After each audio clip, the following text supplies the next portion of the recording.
Bienvenue Makombo Kitenge. Il est de la province de Kwilu. Il est marié à Madame Bibi Ngoma Alaï et il a 4 garçons. Il est licencié en économie à la faculté de sciences économiques et de gestion.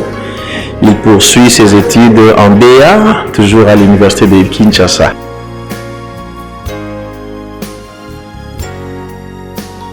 Au fait, je n'ai pas choisi de créer un restaurant. Moi, à part ma vie professionnelle, ce que je fais, j'aime la salubrité. Donc, depuis les campus, j'ai été plusieurs fois chef de promotion. J'étais surtout échevin, c'est ce qui m'intéresse le plus. Je n'aime pas la saleté. Mes yeux ont peur. Quand ils voient la saleté, en tout cas, c'est un souci pour moi. Alors depuis l'université, je me mettais à balayer même les couloirs, à nettoyer même les installations sanitaires. Les amis peuvent dormir ou les autres sont en train d'étudier.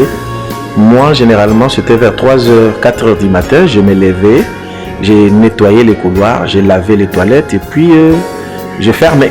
Alors, les amis m'ont choisi comme échevin, ceux qui sont passés par les campus ou les hommes, ils savent, un échevin, c'est les chefs des couloirs en fait. J'ai nettoyé les toilettes et dans ces soucis-là, j'ai souhaité un jour créer une organisation non gouvernementale, une ONGD de l'assainissement. C'est depuis 2013. C'est depuis 2013. Moi, je suis arrivé à Matadi. Je suis né à Kinshasa. Je suis un natif de Kin. Je suis arrivé à Matadi en 2007. Alors, inspiré, et puis je me suis dit, voilà, je vais créer une ONGD.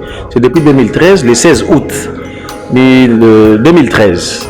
Alors, j'ai créé cette structure-là. On a essayé avec la mairie, avec le gouvernorat. Bon, ça n'a pas vraiment du tout marché. Alors, je me suis dit, je dois me lancer maintenant dans un secteur privé. J'ai commencé à créer quelques marchés privés, entre autres dans les ménages, et puis voilà. Et il y a la mairie avec le maire de la ville actuelle, M. Patin Zouzi, il m'a aidé. J'ai essayé un peu d'avoir quelques coins où je pouvais quand même évacuer les immondices, faire l'entretien et puis voilà. Alors, dans ce souci d'autofinancement, ok, puisque j'avais la jeunesse derrière moi, il y a même des filles, les femmes veuves, les filles mères que j'encadre. Alors, dans les soucis que ces derniers puissent trouver un petit rien pour un petit savon, pour un petit transport, je me suis dit, je dois m'autofinancer. Ok? Je dois m'autofinancer, c'est-à-dire je dois créer une structure qui peut me générer un petit rien pour essayer un peu de m'en sortir avec tous ces mondes qui sont derrière moi. Alors, bon, je me suis dit, voilà, je dois créer un restaurant.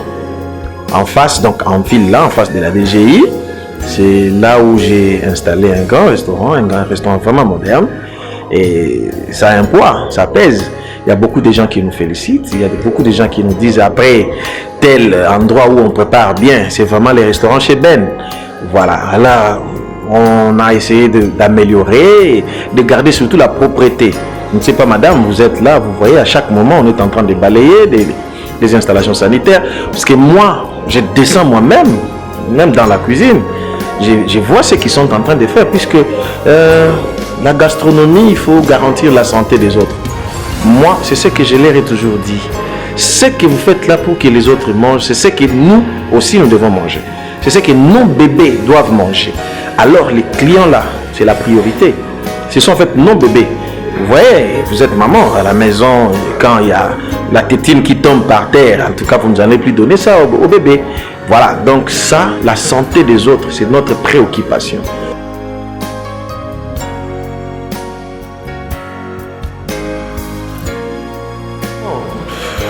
En tout cas, toute œuvre humaine, il y a des imperfections, il y a beaucoup trop de soucis. D'abord, on a un souci économique. Dans notre pays, les choses varient les prix du jour au lendemain. On peut se réveiller le matin, un sac de riz qui coûtait 39 000, demain c'est 45 000. La rareté, tu vois, les frites, des fois, ça disparaît, et puis l'économie n'est pas du tout stable. Hein, c'est ça le tout premier souci. À part ça, il y a un souci, bon, vous voyez, avec nos jeunes sœurs, il faut toujours les encadrer, il faut toujours parler, il faut être un bon père des fois, il faut devenir des fois un peu de discipline, vous voyez. On doit garder un standing, garder la propreté, vous voyez, il faut toujours crier. Ce sont des difficultés que nous avons. Il y a aussi des clients qui sont capricieux, un client qui vient, puisque nous, on ne prépare pas les histoires en vrac comme ça, excusez-moi. On garde ça et puis quand les gens viennent et puis on commence, nous, on prépare nos plats à 80%, 90% déjà à la cuisson. Dès qu'un client vient, on peut aller retirer ça soit au frigo, soit au congélateur. Alors, si vous avez un client qui est impatient, qui a ses programmes, qui est capricieux, tout ça là, il peut faire 5 minutes, il va se mettre à crier pour dire mais non, ça traînait et puis voilà.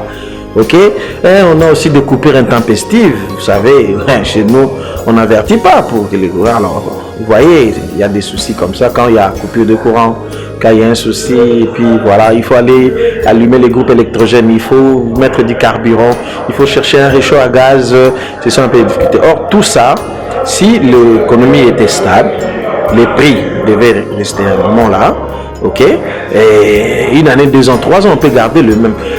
Par exemple, là, on a commencé avec un shawarma à 4000 francs. Après, la viande est disparue.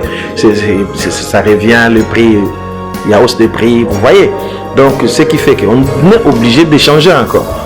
Passion, en tout cas, servir les autres, aider les autres à émerger.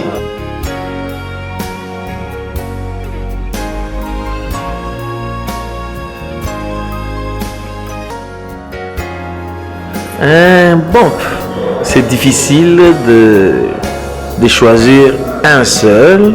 Il y en a plusieurs. Le plus bel accomplissement, c'est que j'ai au moins des structures qui, malgré, comment je peux dire, un canard boiteux, mais ça évolue. J'ai la structure, ce que j'appelle l'ONG de Bunket et Bopeto. On fait la salubrité, tant bien que mal. On boite encore. On n'a pas de financement. On n'est pas fort. Mais ça évolue. Et je suis fier quand je passe quelque part, je vois que ce sont mes agents qui travaillent là-bas. Ok?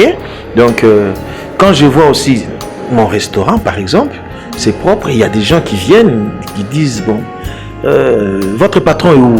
On voit un simple monsieur qui est en train peut-être de ramasser aussi les bouteilles, ok, il est en train d'essuyer aussi peut-être une table, il est peut-être aussi en culotte, ok, ah c'est ce monsieur là, il y a plusieurs personnes qui viennent, bon, ah mais ce sont toujours les Libanais, les Indiens qui doivent faire, même la cuisine congolaise vraiment, les fungwa, les madessou, non, il y a certains de mes agents qui disent, mais non, c'est pas pour un Libanais ni pour un Indien, c'est pour un Congolais, un Congolais généralement ils font pas de trucs comme ça.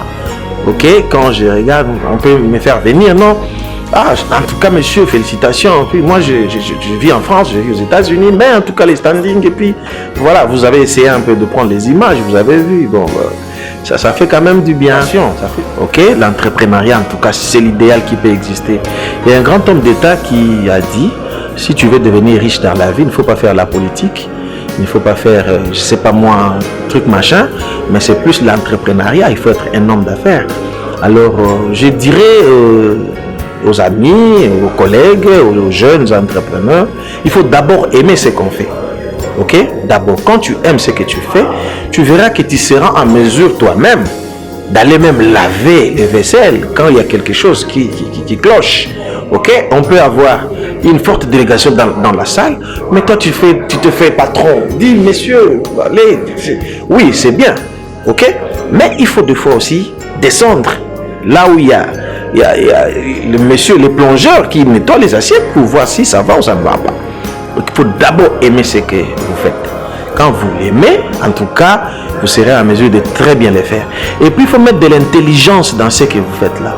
Moi, je suis licencié en économie, mais la restauration, la gastronomie, créer un restaurant, c'est juste au niveau de la tête.